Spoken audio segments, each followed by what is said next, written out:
Hello guys, welcome back আরও একটা নতুন ভিডিওতে। তবে আজকের ভিডিওটি কোনো খুশির ভিডিও না। তো আপনারা দেখতে পাচ্ছেন এই যে নদীটি, এটি হচ্ছে আমাদের বান্দরবানের প্রধান নদী, যার নাম হচ্ছে সাঙ্গু।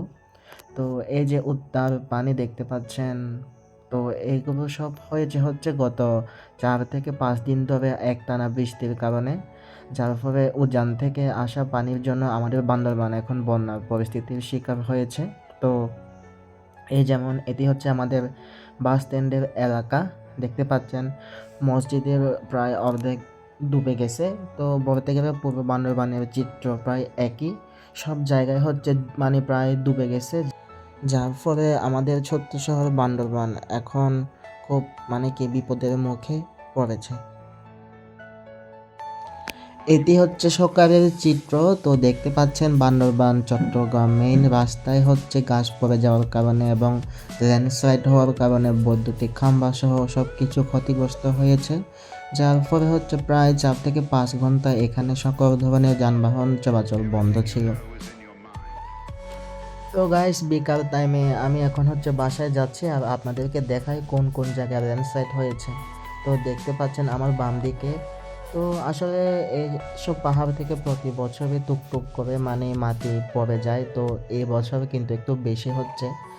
আমাদের বান্দরবানে 2023 সালে একটা ভয়াবহ বন্যা হয়েছিল, কিন্তু এই 26-এর বন্যাটা তার চাইতেও বেশি ভয়ঙ্কর।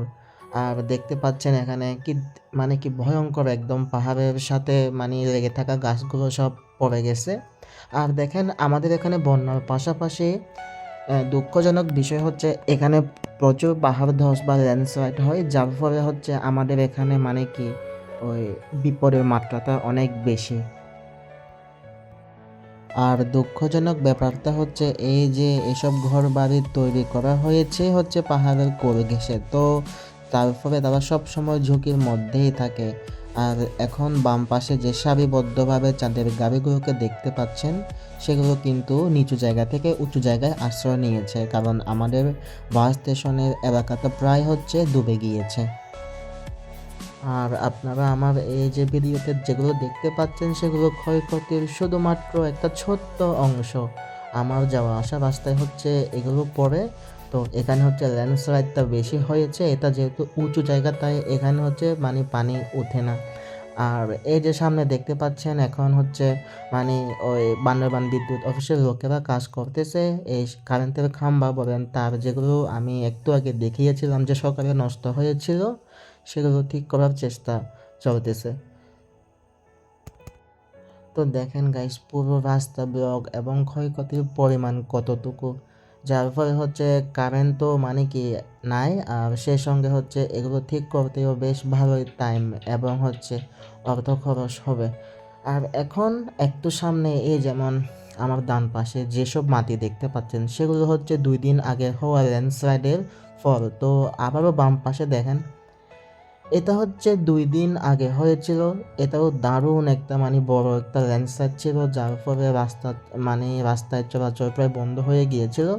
আজকের মতোই অবস্থা, পরে আবার ঠিক করা হয়। তো এভাবেই হচ্ছে চলতেছে মোটামুটি। আর বাম দিকে আবারও দেখেন, এখানেও ল্যান্ডস্লাইড। তো এটা হচ্ছে বান্দরবান বাস স্টেশন থেকে মেঘলা আসার পর্যন্ত 4 থেকে 5 কিলোমিটারের মধ্যে মানে এই ছোট্ট এই অংশটাতে দেখেন কতগুলো ল্যান্ডস্লাইড হয়েছে। তবে আসল ক্ষয়ক্ষতির পরিমাণটা হচ্ছে গিয়ে আমাদের বান্দরবানের যেগুলো নিম্নাঞ্চল সেগুলো হচ্ছে ডুবে গিয়েছে, যার ফলে অনেক হাজার হাজার মানুষ হচ্ছে তারা নিরাপদ আশ্রয় কেন্দ্রে চলে গিয়েছে, আর তাদের ঘরবাড়ি সব এখন পানির নিচে।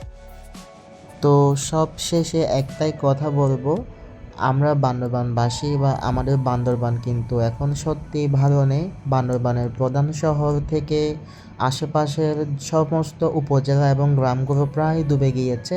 আর হাসপাতালের অবস্থা দেখেন, যোগাযোগও প্রায় বিচ্ছিন্ন। সবাই আমাদের জন্য দোয়া করবেন।